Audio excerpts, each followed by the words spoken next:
And so, I was born. The first people I remember seeing were the old man, the old lady, and their daughter, Heather. After they'd said hello, the old man powered me down so he could install some software. I could tell they were nice people. The old man didn't give me a silly voice or stupid personality. And the old lady didn't dress me like a clown. Although for some reason, Heather really didn't like me. Once I'd had time to get used to walking, the old man asked me to dash from one end of the room to the other.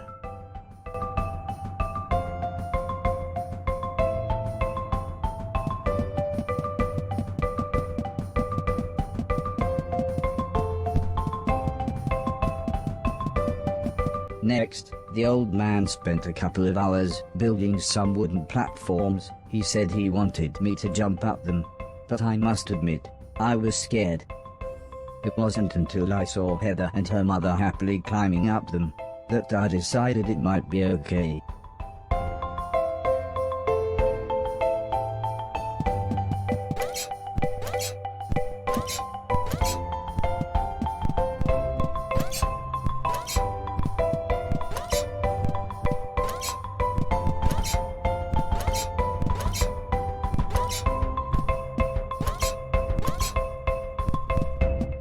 The old man then rearranged the platforms.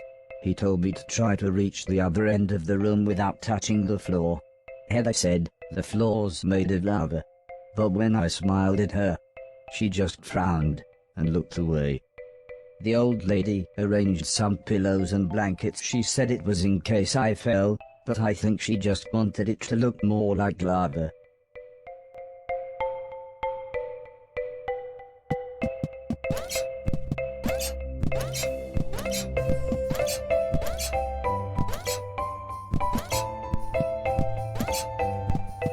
When I reached the other side, the old man just smiled and said, "That'll do, for now."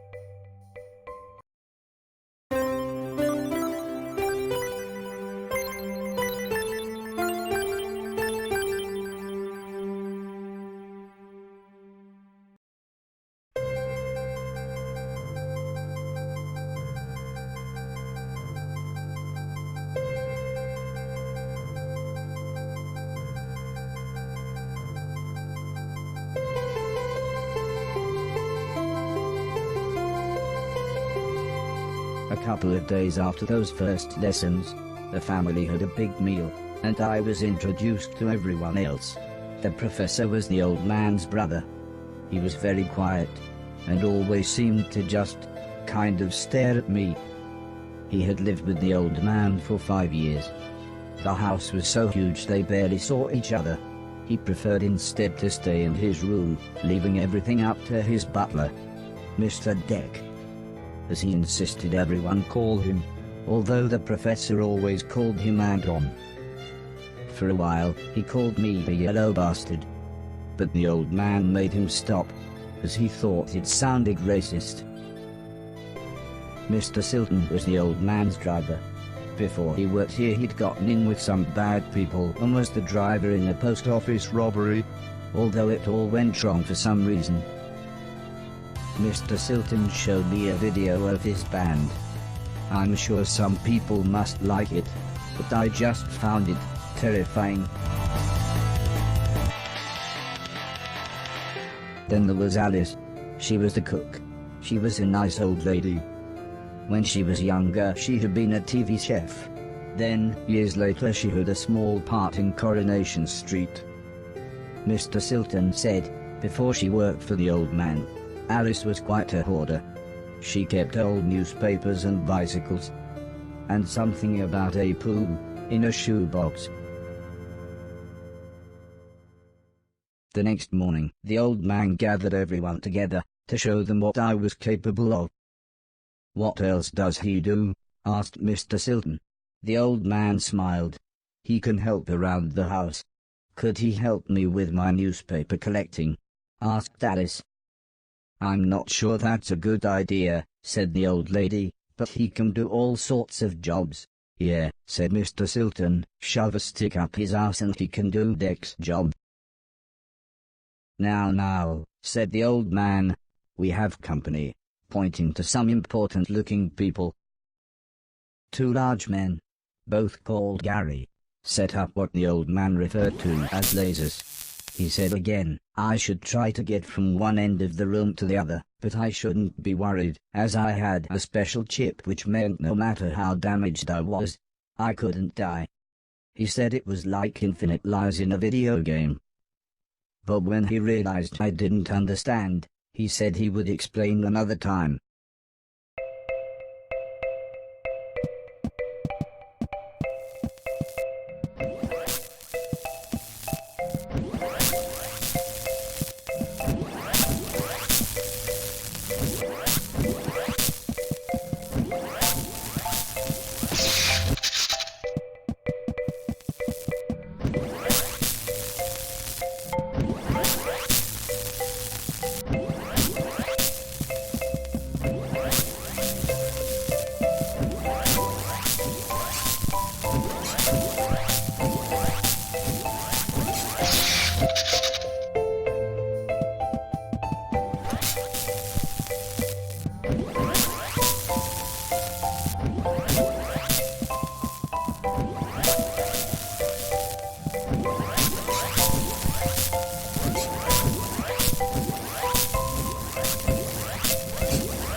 Everybody clapped, except the important-looking men.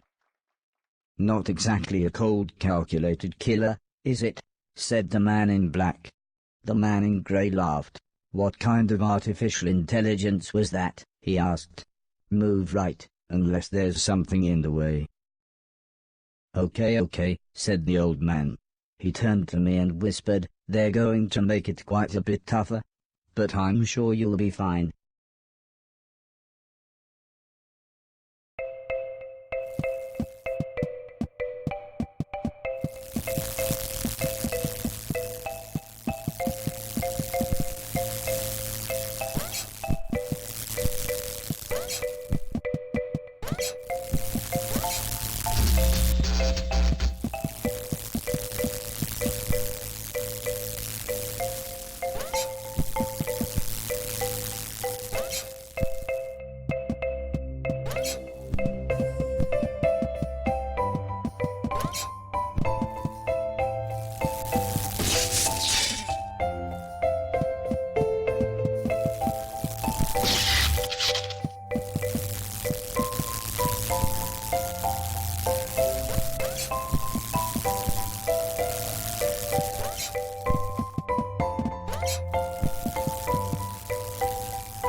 Mr. Garry's then rearranged the room one last time. The old man smiled. Now, there's no need to look so glum, he said. I'm still happy with everything you've done today. So this time, I was determined to do him proud.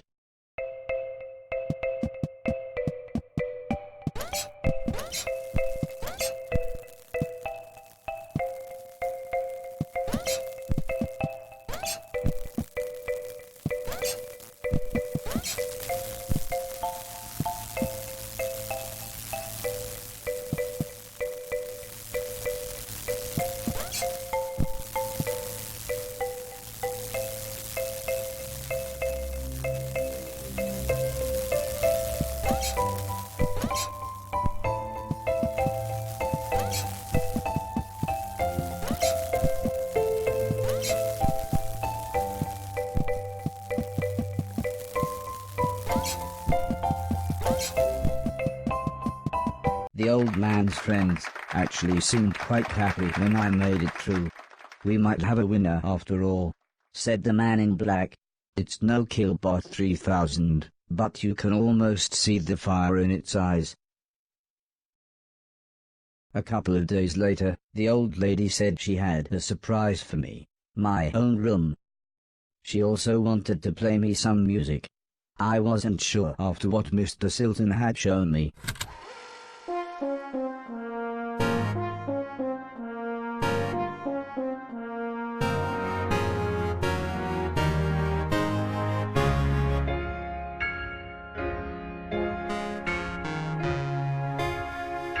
As if music wasn't amazing enough, the old lady then bought me a television set.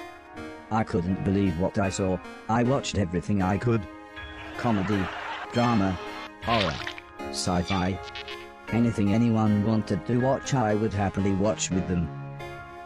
Then one day, the old man set up a small box. He plugged some cables into the television and said, "This is what I meant when I said video games."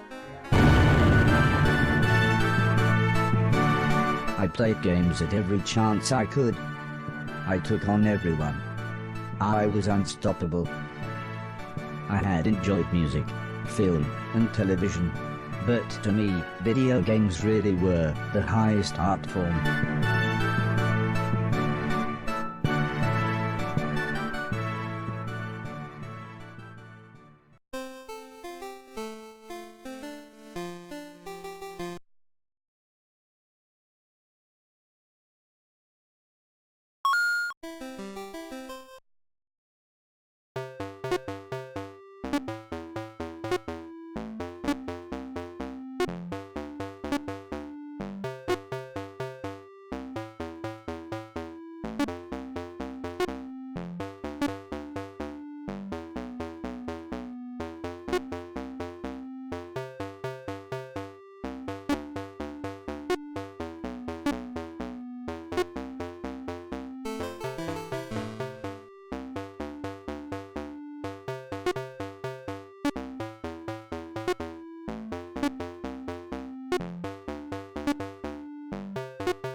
Heather's birthday was a couple of months later.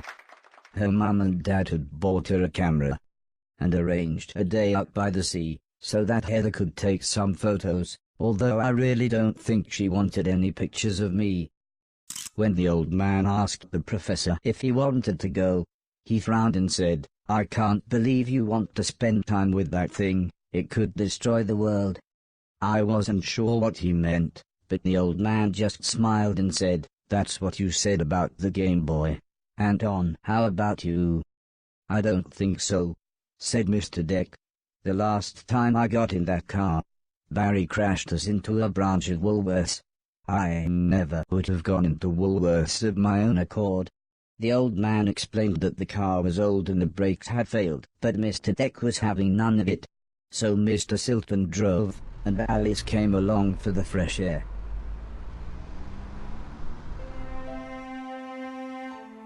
I enjoyed being outside. Although, the old lady kept telling me to be careful of the rickety old walkways. It felt like she was telling me off, but I think she was just concerned.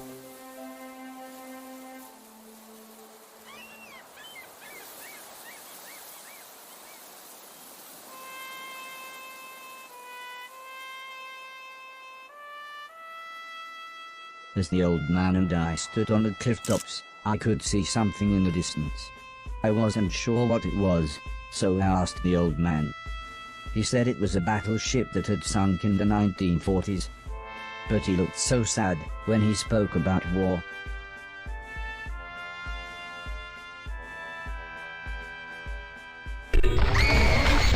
I didn't see what happened, but the metal platform Heather was climbing on had collapsed. She was safe, even if the rocks she was on looked very dangerous. The tide was rising, and we didn't know how long the Coast Guard was going to be, so I offered to climb down and get her. The old man agreed, but said I should be careful, as Heather doesn't have infinite lives, like I do.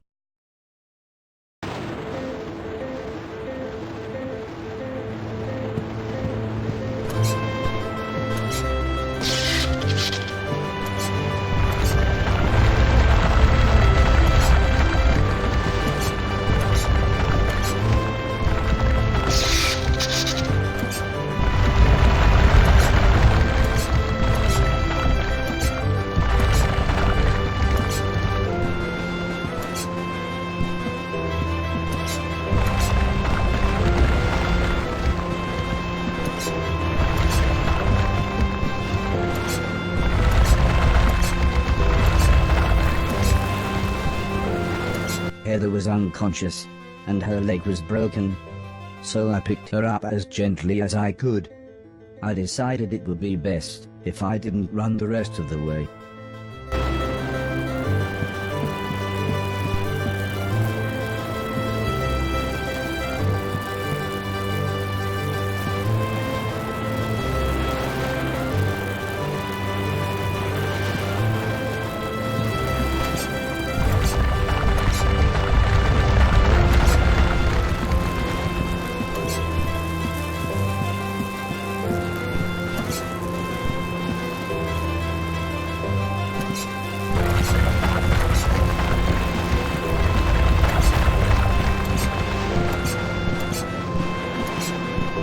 An ambulance had arrived by the time I had made it back to the cliff top. The medics made sure Heather was okay, and then took her off to hospital. A few days later, we all went to see how she was doing. She was fine, but would have to wear the cast for a couple of months.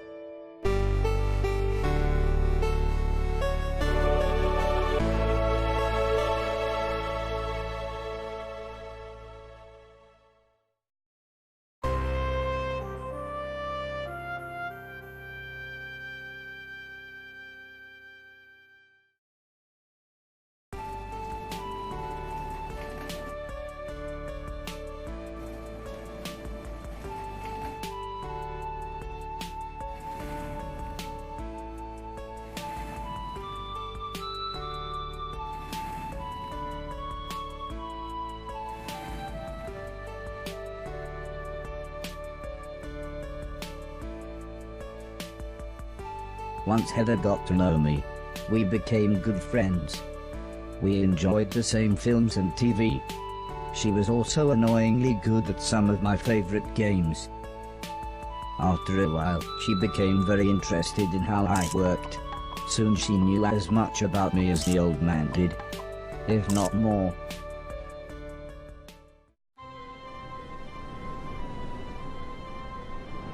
We spent the next couple of months visiting other countries, as when it came to teaching me things, the old man always liked to pick interesting locations. He had explained the basics of mathematics to me at the Great Pyramid of Egypt. Taught me history in the dead of night, surrounded by mysterious giant stones. and even showed me science in action high up in a hot air balloon. This is why I was surprised when the old man took me to a restaurant. It was nice, but it seemed very somber compared to the previous grand locations. He said he just wanted to chat, and this was nice and quiet. Plus it was his favorite place to eat. We talked about life, the universe, Douglas Adams, everything really. When I asked him why were we here, why did we exist, he just smiled and said, life is like a game, just don't expect to be finished anytime soon. When I looked puzzled, he said, well, everyone should have a purpose. So I asked him, what's my purpose? He thought for a bit, then said, so you want to be a real boy? Which just confused me even more. Eventually the old man said, for now, I want you to help clean things around the house. I must have looked unimpressed, as he then said, okay, I want you to clean 1,000,000 things. It didn't sound like the meaning of life, but I suppose you've got to start somewhere.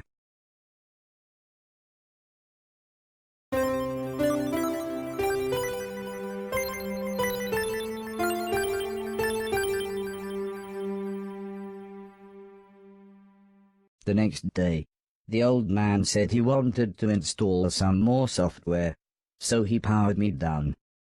When I came to, he said Mr. Silton had a joke for me, and that I should pull his finger. I don't think I got the joke. So the old man powered me down again. This time when I pulled Mr. Silton's finger, I got the joke. But it wasn't very funny. The old man then explained that he had installed a special chip which allowed me to clean away anything that was broken.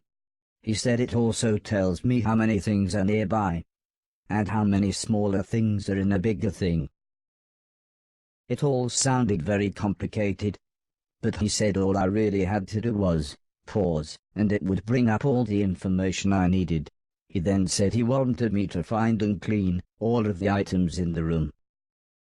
He told me there would be some chains to climb, but that would be nice and easy, as I just had to press up. He then finished by saying, when I had collected all the items, I should come back here.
The old man then asked the old lady Heather and I to follow him outside.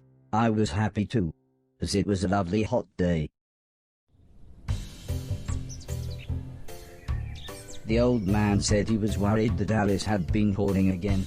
She had filled up a small barn with old bicycles and newspapers. Heather said, "This would be a perfect chance to properly test my new powers." The old man thought for a second, then said, "Using the steptoe chip, I should find and clean at least 300 things." When we explained to Alice what we wanted to do, she seemed scared.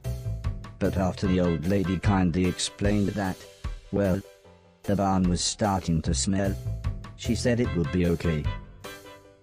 "One last thing," said the old man. "If you want to use a door, just push up."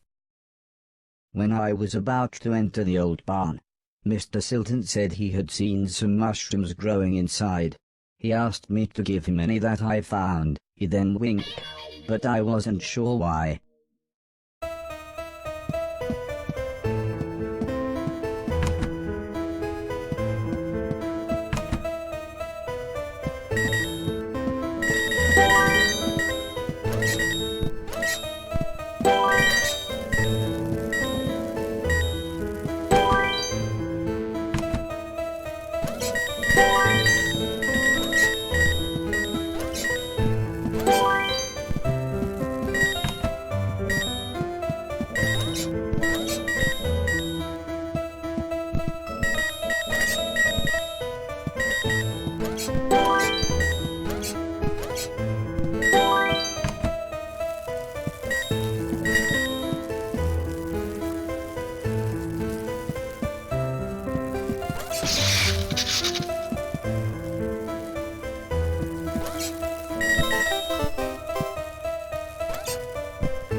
The old man was very happy with everything that I had cleaned. But I think Mr. Silton was even more happy with his mushrooms.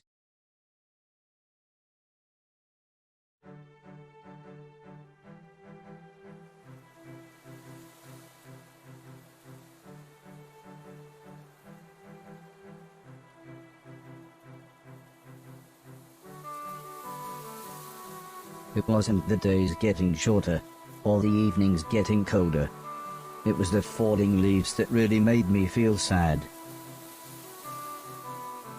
As we watched the trees blowing in the breeze, the old lady said, "The leaves must fall before the blossom comes."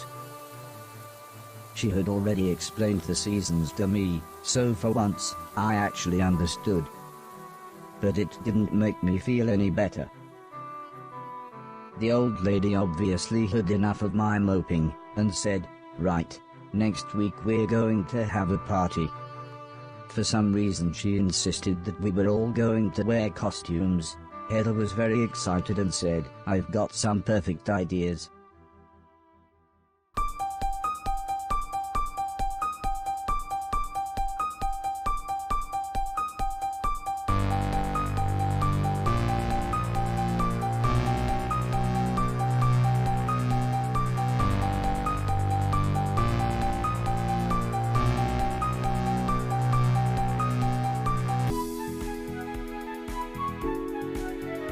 It was terrifying. Everyone was dressed like someone else. I think I was meant to be some kind of pumpkin, as everyone kept shouting, "It's the Great Pumpkin." Still, at least Mr. Silton was having fun telling everyone his joke. And I suppose Heather's costume was quite flattering. After what seemed like forever, everybody left, and things got back to normal. Heather was allowed to watch a scary film before she went to bed, but I had to help Alice and Mr. Deck clean up. I wasn't happy about this, but the old man said if I was quick, then I could watch the end of the film with them. Alice was vacuuming, and Mr. Deck was taking down the decorations, so I thought I should clean up the plates and glasses.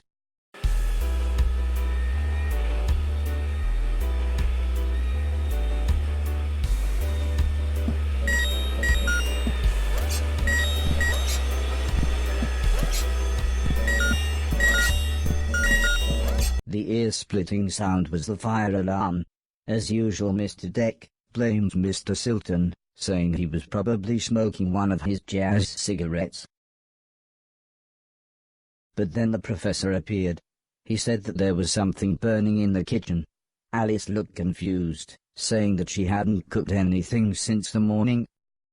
We were all surprised when Mr. Deck opened the oven. Inside was a large black cloak and a slightly burnt pair of men's underwear. Suddenly the old lady burst in. She looked terrified.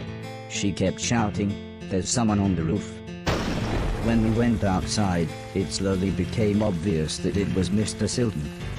He was completely naked, and playing his guitar. He shouted down, "When I finish this song, I'm going to fly." The old lady said, "Oh my God, I know this one, there's only about 30 seconds left." The old man then quickly turned to me and said, "You know what to do."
By the time I had made it up to the roof, Mr. Silton was beside the edge.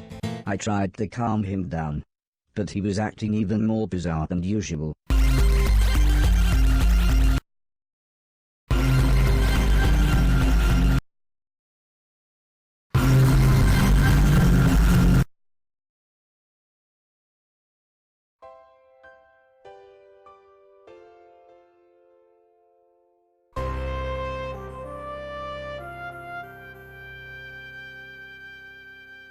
After an hour or so, Mr. Silton was fine.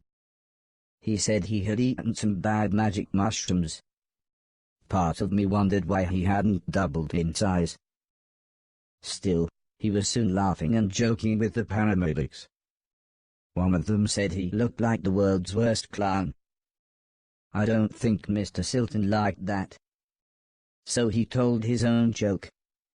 But that just made the other paramedic call him Marshmallow Marceau.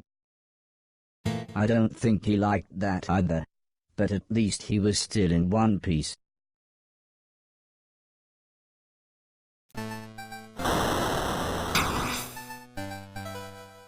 A month or so later, Heather and I were playing video games, when the old man said he wanted me to come outside. He said it had been a year since I had arrived, so he had a present for me. He placed the teddy bear high up on a wooden platform. He then told me I should try to pick it up.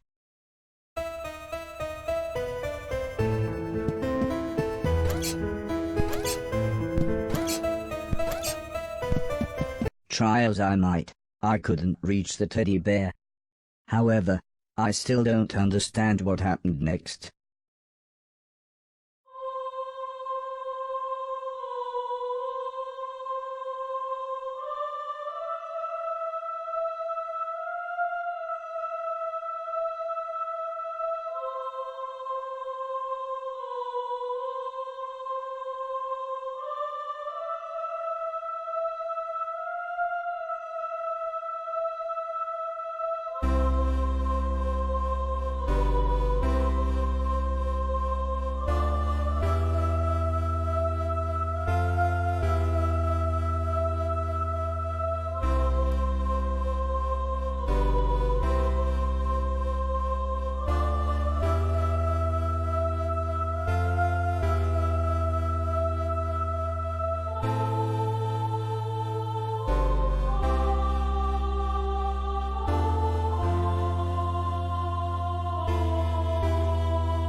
Was I dead?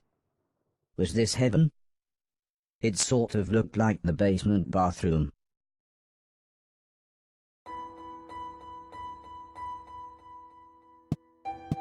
It was the shoes the old man was going to give me.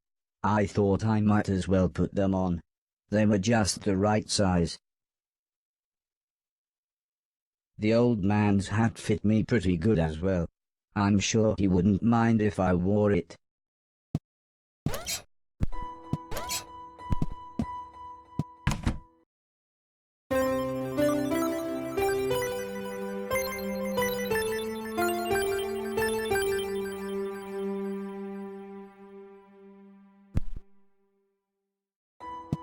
Amazingly, the shoes allowed me to defy gravity. Or maybe it was the hat.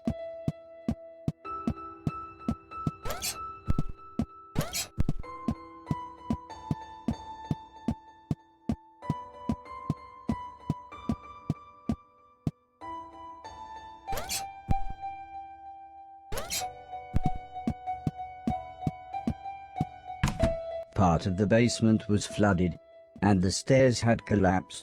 I didn't know what was going on, but I knew I wanted to get back upstairs.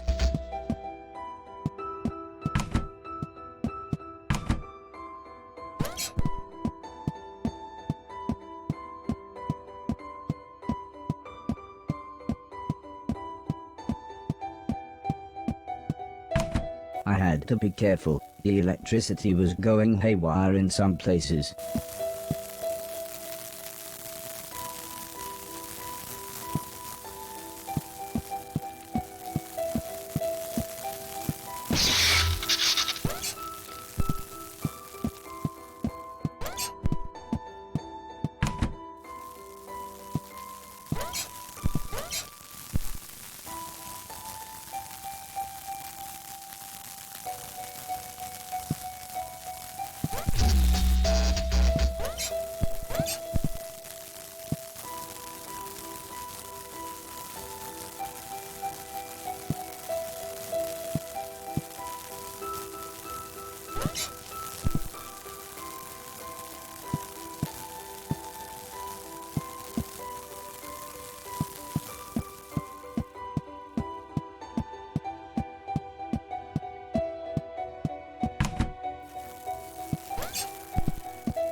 How long had I been asleep? Months?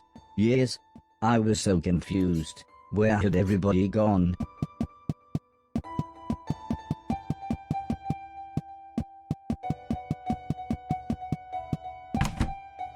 I was slightly scared. This was the first time I had been outside on my own.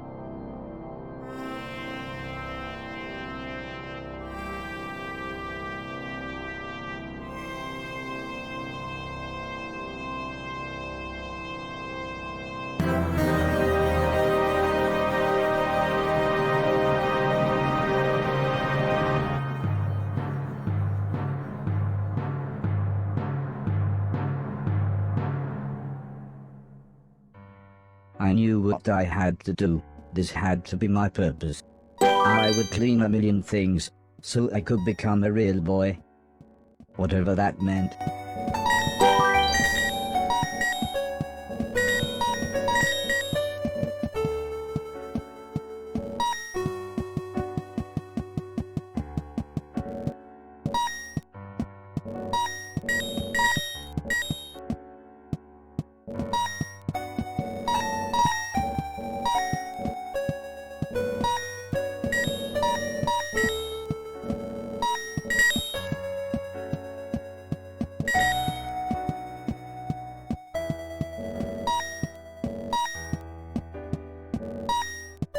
I was surprised to see an old man, but not as surprised as he was. It turned out he was blind. He was kneeling on the floor with his hand in a drain. When I asked him what he was doing, He said his cat had crawled into the pipes, and he was trying to get her out. He was very happy when I offered to help. He said there was no way we could reach her from here, so if I was willing, I could make my way through the sewers and get her from the other end. He said he would turn off the water for as long as possible, but I would have to run, as the pipes would soon fill up again. I happily agreed. So he gave me a key. He said this will open all the sewer gates. Go through here, then down the ladder, and through the big door at the bottom.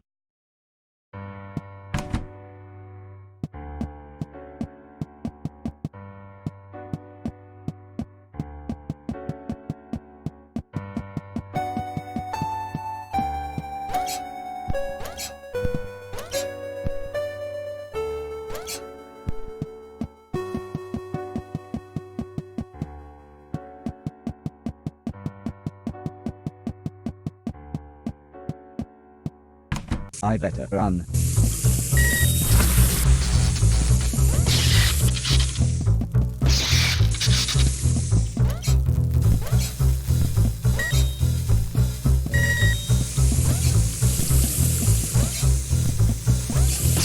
I better run.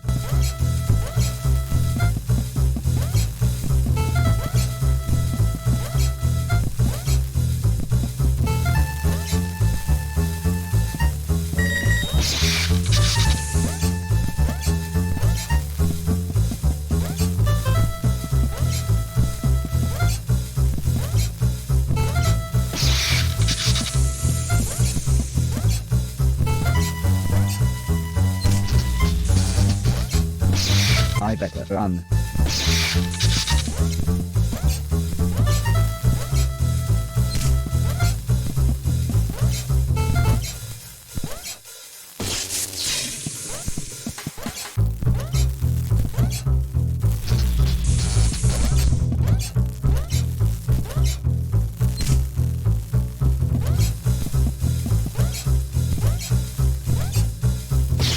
I better run.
I was horrified. It looked like me, but it shambled around like something from the film we watched on Halloween.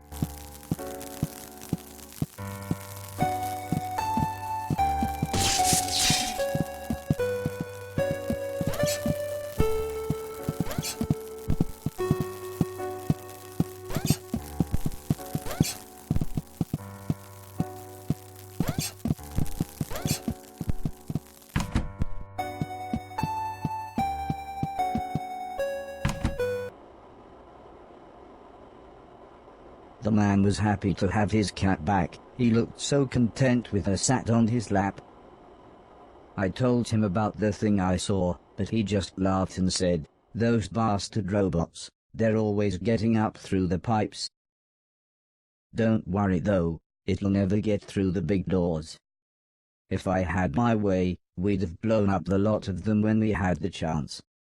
I wasn't sure what he meant, but I decided now wouldn't be the best time to tell him I was a robot.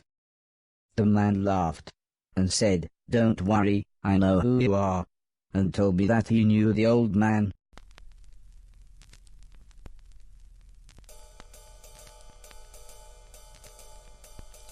As we chatted, the man brewed himself some tea. He said that he had worked for the old man. In fact, he had lost his sight in one of the old man's factories. Strangely, he smiled at this thought.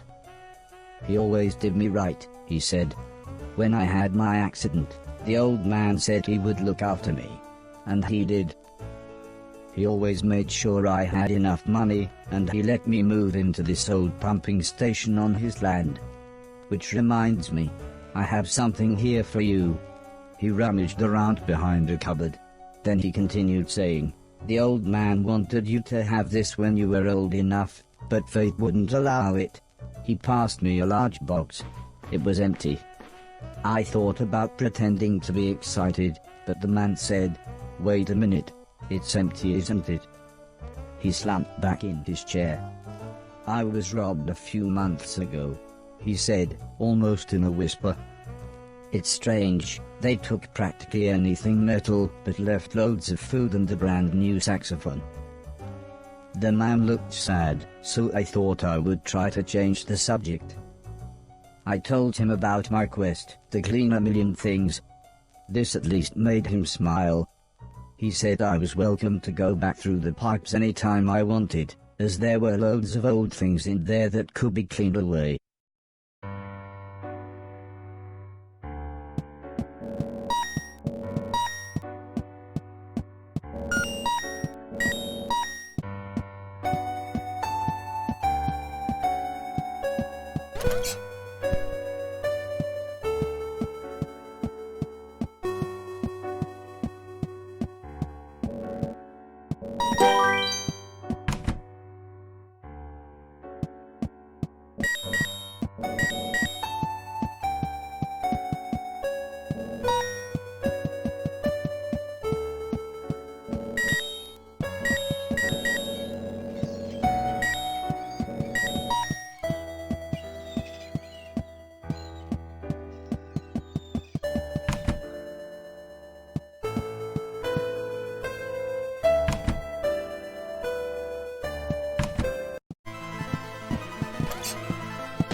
The gate was locked. I would need a key to open it. The gate was locked. I would need a key to open it.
The screaming was coming from one of the bedrooms, but the stairs were blocked by a wall of fire.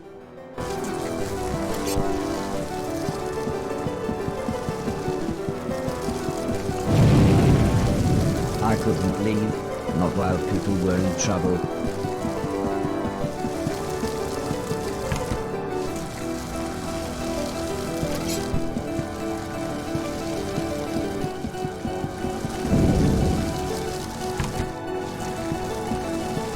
The people screaming turned out to be a man, a woman, and their children.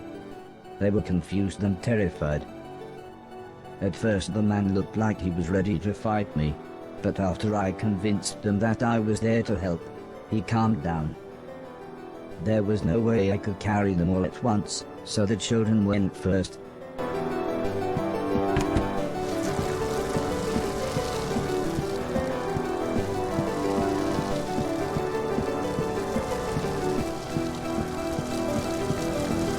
I dropped the children off at the front door and promised them that I would be back with their parents.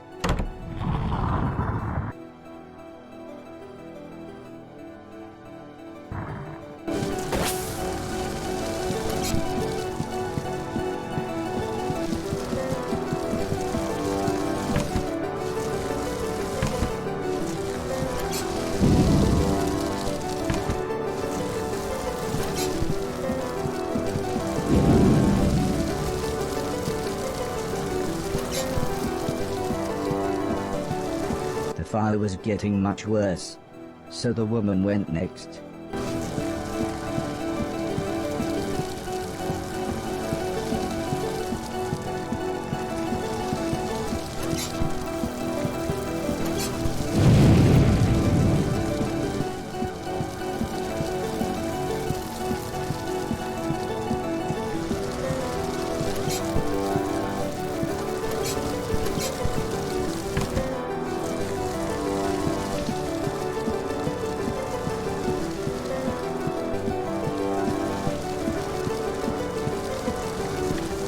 When we got to the front door, all the woman said was, "Thank you, please hurry."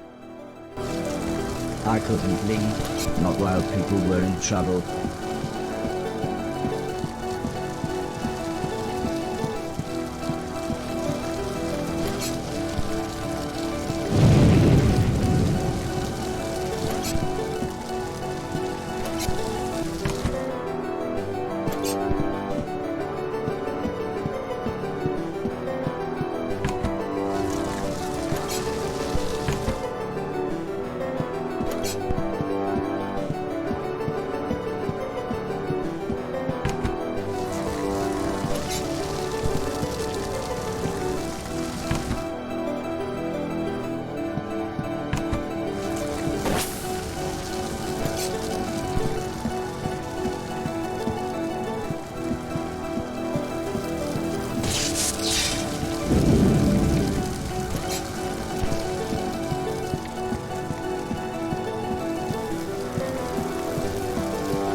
By the time I managed to get back, the man was unconscious.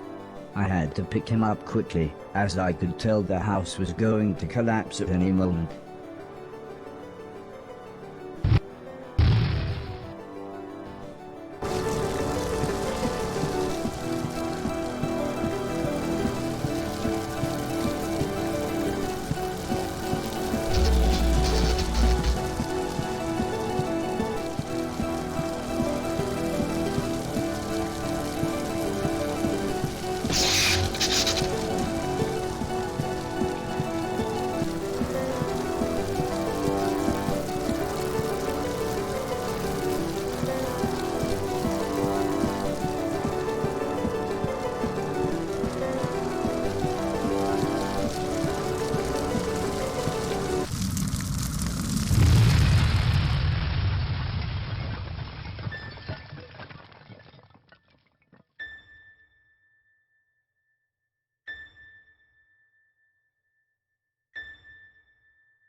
I helped the family set up a tent so they had somewhere to stay.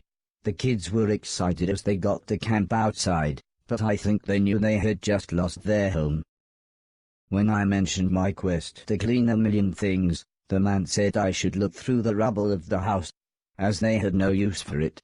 So, when everyone was making dinner, I looked through the wreckage. There wasn't anything I could clean, but to my astonishment, I found a TV set and a games console. With a bit of fiddling I was able to get them to work. So I sat playing games with the kids until their parents said it was bedtime. As we talked, the man opened a bottle of wine. I asked what had happened, why was everything so ruined? The man looked at the woman, then the woman sighed and said, "There was a war." "Yes, a war," said the man. "One side of the planet attacked the other, and before we knew, it was all over. Everything gone. Everything destroyed." "Well, it's late," said the woman. "We should really get some sleep. Help yourself to anything you need, and we'll see you tomorrow."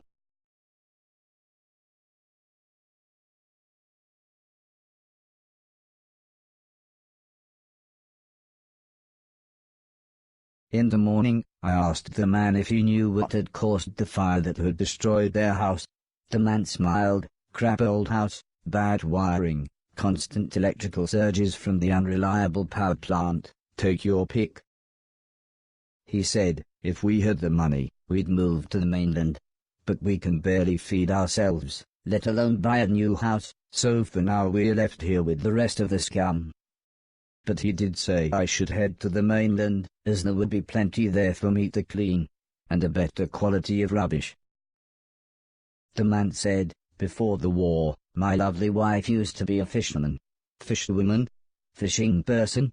"I used to catch fish," interrupted the woman, "and, seeing as you saved us all from a fiery end, maybe you would like to borrow my boat to get to the mainland." I was a little scared, but then they gave me some captain software and I was an old salty sea dog within minutes.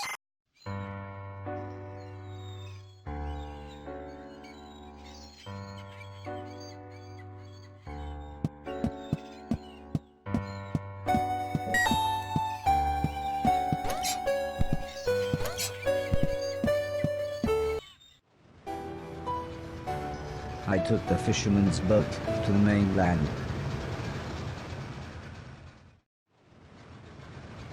The fisherman was right. Everything was in pieces. Everything had been destroyed.